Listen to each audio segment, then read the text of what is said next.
The mid-90s Pepsi Jet fiasco, next on Retro Serial.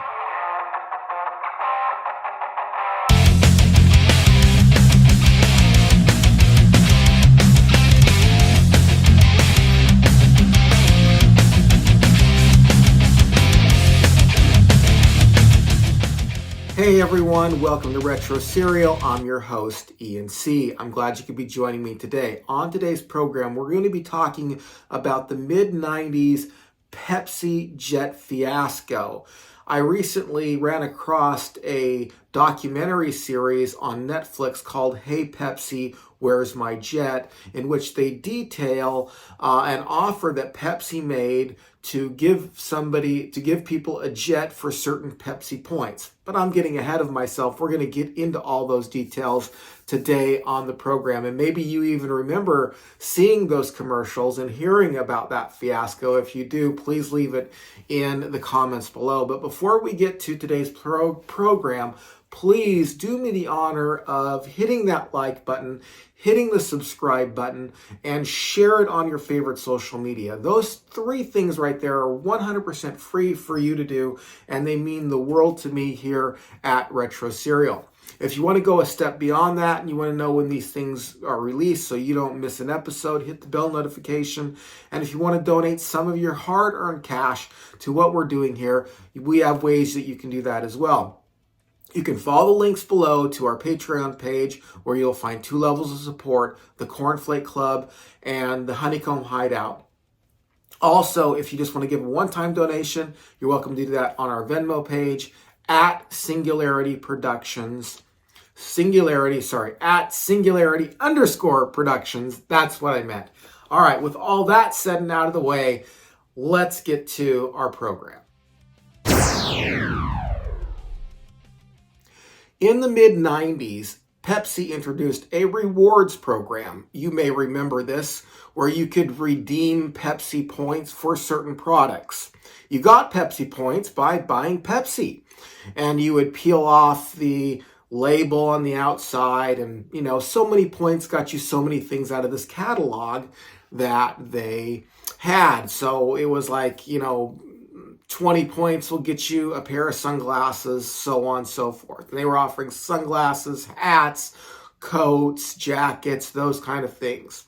That was all well and good, and it was a good way for Pepsi to promote their product. However, the problem that they ran into was they ran an ad, a commercial, in which at the end of the commercial, this kid gets into this herring jet, and he lands this jet at his school. I don't know if you remember the commercial, but at the end of the commercial, they say herring jet redeemable for 7 million Pepsi points. And the problem is there was no disclaimer saying that this was just a joke, or this was just part of the advertising, or whatever disclaimers these companies normally run. There wasn't any disclaimer.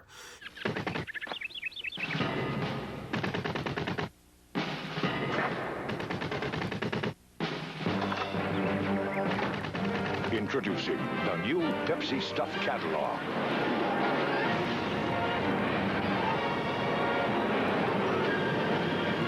Now, the more Pepsi you drink, the more great stuff you're going to get. The boss.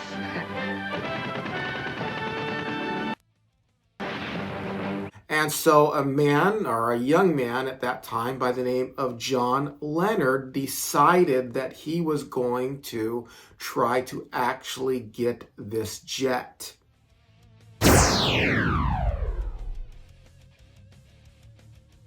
So our story really starts with John Leonard, who was 20 years old at the time and a college student from Seattle, Washington. He actually had it in his mind to redeem enough Pepsi points, or have enough Pepsi points to redeem this herring jet.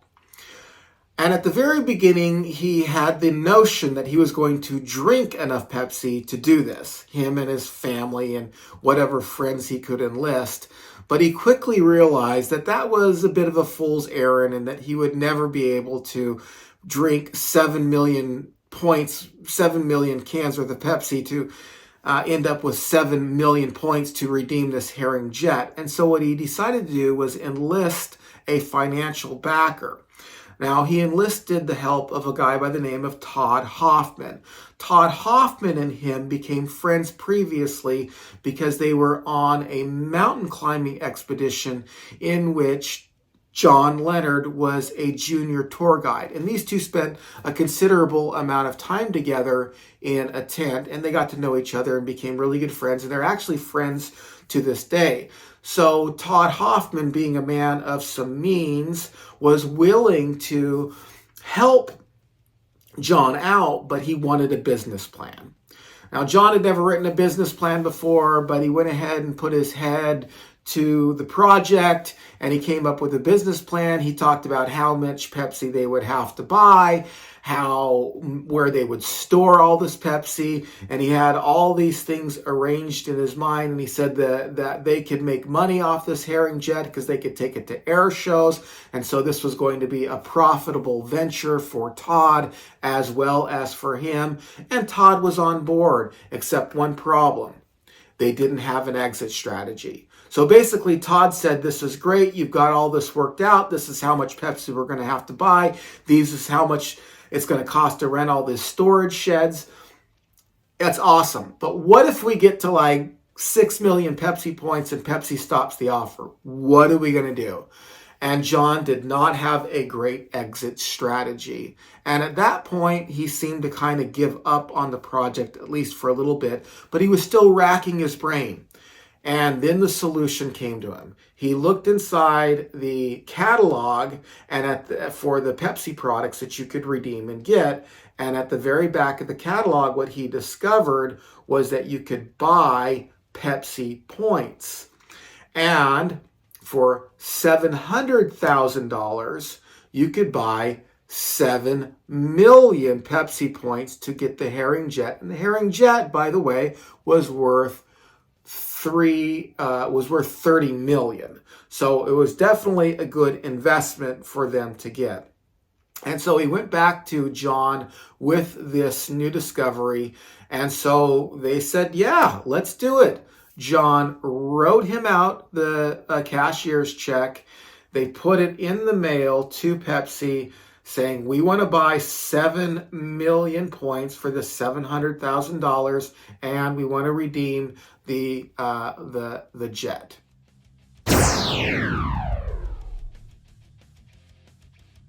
And this is where the legal battle begins. Obviously, Pepsi gets this letter and they think, well, we're not going to give away a military-grade jet here. And so they send back the check along with 2 coupons for 2 cases of Pepsi and a note that basically says, ha ha, good joke. Well, this did not set well with John Leonard, nor did it set well with Todd Hoffman, so they decided to take legal action. They said, listen, you offered this jet. There's no disclaimer on your commercial, and we ponied up the 7 million, or what it takes to redeem 7 million Pepsi points. And they enlisted a lawyer to help with this litigation, and this is where the battle begins. Pepsi actually decided to sue first, to do a preemptive suing in the state of New York, where, business thrives, and they thought that they could get the New York scene on their side. Obviously, John Leonard countersued for a breach of contract was the actual litigation.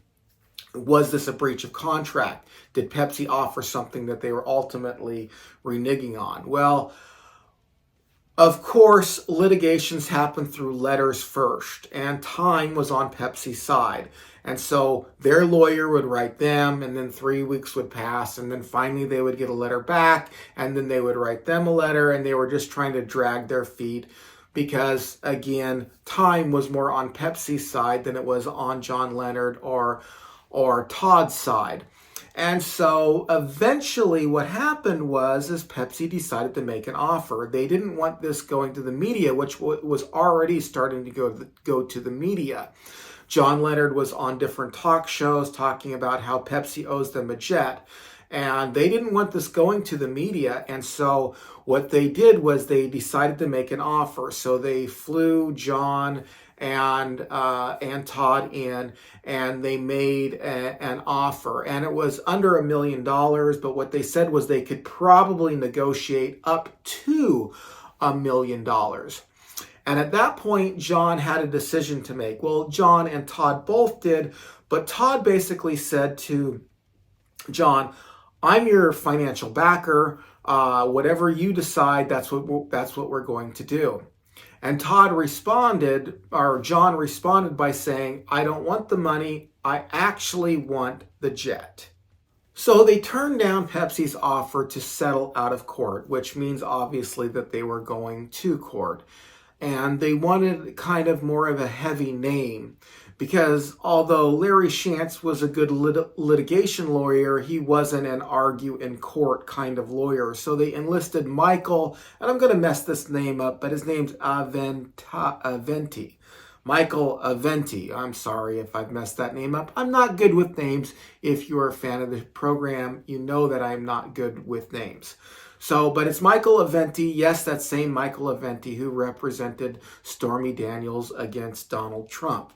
This was many years ago, and he was kind of getting started himself, and him and John really got along.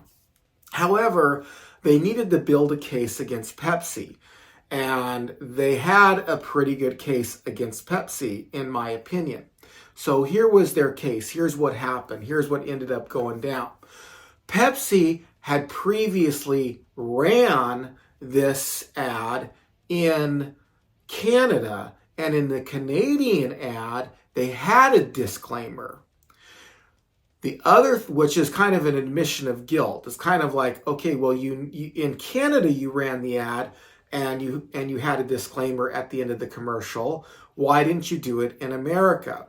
Then Pepsi really messed up by redoing the ad and adding a disclaimer. So they made the ad again, same ad, except for at the end of the ad, they made a disclaimer, which again is almost like an admission of guilt. It's like saying, hey, we messed up, and so here's what we need to do. But Pepsi didn't see it that way. Pepsi saw it more as, we're just trying to, if there's one person out there who's crazy enough to think that they can redeem a military grade jet, then maybe there's more. And so we're just putting this at the end from now on.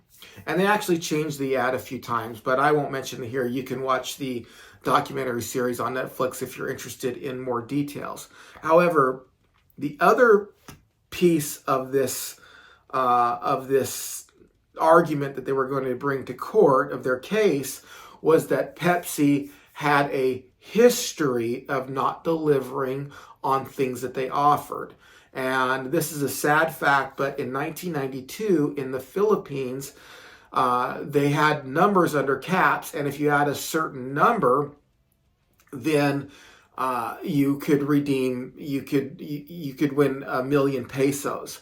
Well, due to a misprint, they produced that number a bunch of times. And so they had all these people with the winning 1 million peso cap not getting paid due to a misprint. So Pepsi said, that was a misprint. We're not going to pay you your 1 million pesos in the Philippines.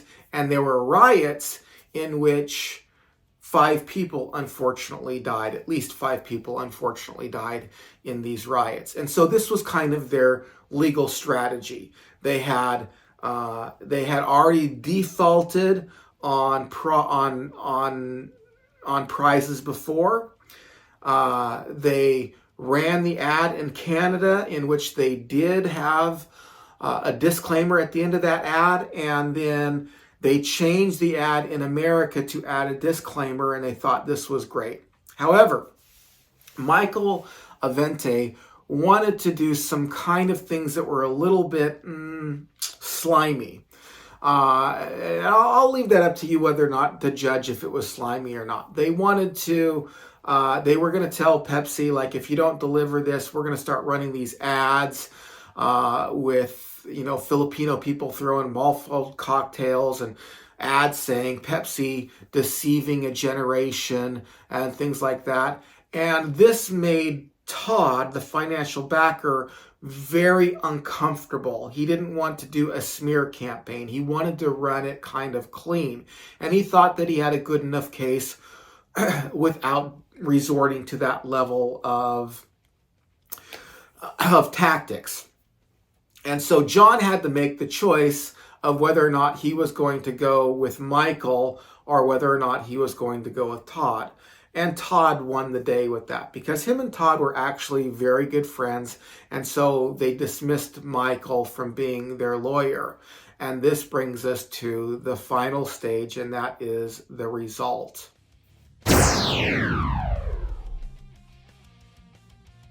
So in 1999, Pepsi and John Leonard finally went to court in New York City, and Judge Kimba Wood presided over the case.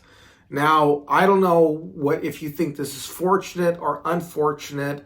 The result of the case is that the court sided with Pepsi against John.